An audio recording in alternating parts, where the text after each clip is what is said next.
Hello everyone and welcome back to the Keep Productive YouTube channel. Today I will be diving into Evernote. I'm going to be talking firstly about their latest update.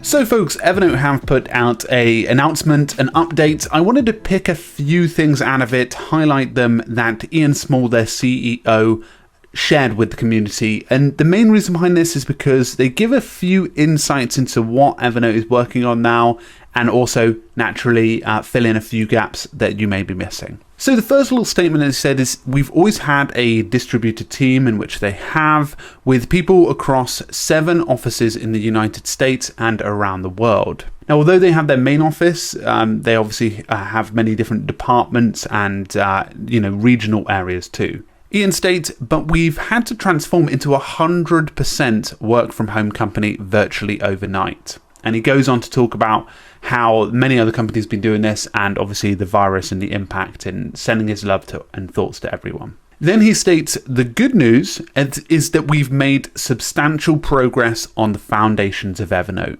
stating that, and while the apps themselves are taking much longer to deliver than we expected, we are making material progress towards release with each passing week, all with the goal of bringing you a more consistent, coherent Evernote. Now, I think what he's talking about mainly, and he alludes to this in a moment, is the preview. Now, this is currently being released on iOS, Android, Windows, and Mac. Here's what he says about it. We're currently distributing preview releases on iOS, Android, Windows, and Mac every 2 weeks to a population of 20,000 volunteer testers in 6 languages, with more on the way. Now, they do make this clear, the preview is actually something before the beta, which I actually didn't know. And I originally made a video with showing you all of it, but actually I shouldn't have. I think I technically can't share it as a tester because I'm an ECL and Evernote community leader still, which means that I've taken the right courses to talk about Evernote,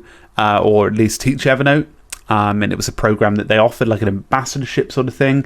But I'm obviously free to share all of my own opinions. Ian also states, as preview releases, these apps will still have gaps in functionality, design, or performance, but every 2 weeks they get better. It's incredibly difficult to renovate a service with this much scale and complexity from the ground up. Making progress only gets harder amidst a global pandemic, but know that we have not lost our focus.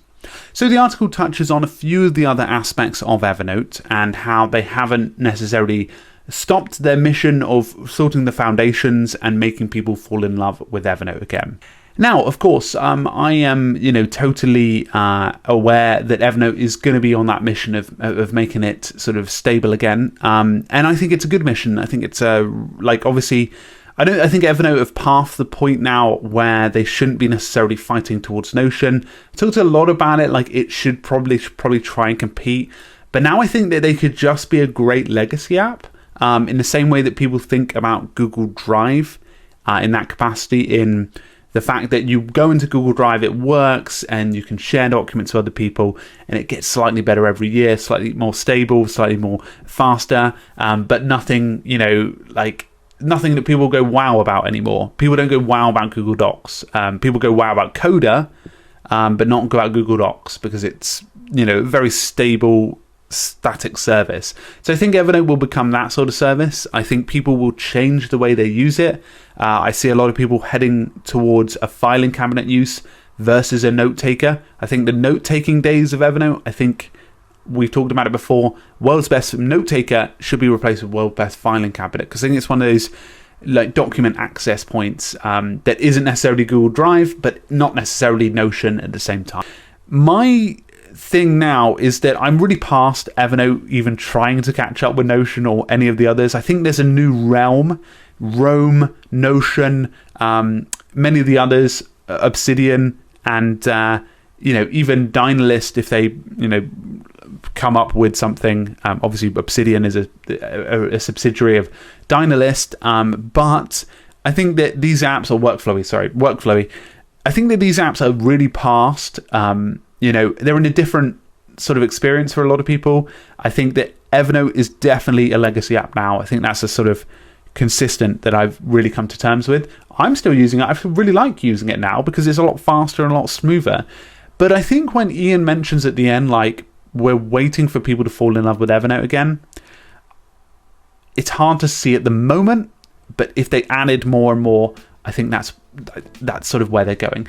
I think it's almost the issue. I'm sorry for ranting. I feel like it's sort of the issue that Todoist are having, well, they had about a year ago, when they were talking a lot about Todoist Foundations. People were like, like, why didn't you add more features?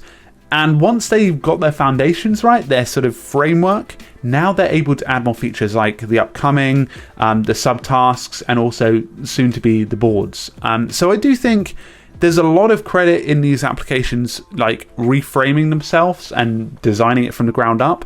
But I think Todoist went about it a lot faster than, say, Evernote. Evernote, I feel, had a lot of sort of big company problems that sort of slowed them down. So I think, and obviously being such a big company for a fair while, slowed them down, while Todoist is much more nimble. So folks, hopefully you enjoyed my opinion on this. As I said, it'd be interesting to see how this plays out, but I'll be keeping you updated and in the loop as we go along. Anyway, folks, a big thank you. I'll talk to you all very soon. I'm back June 1st, but been doing some of these shorter features anyway. So talk to you very soon.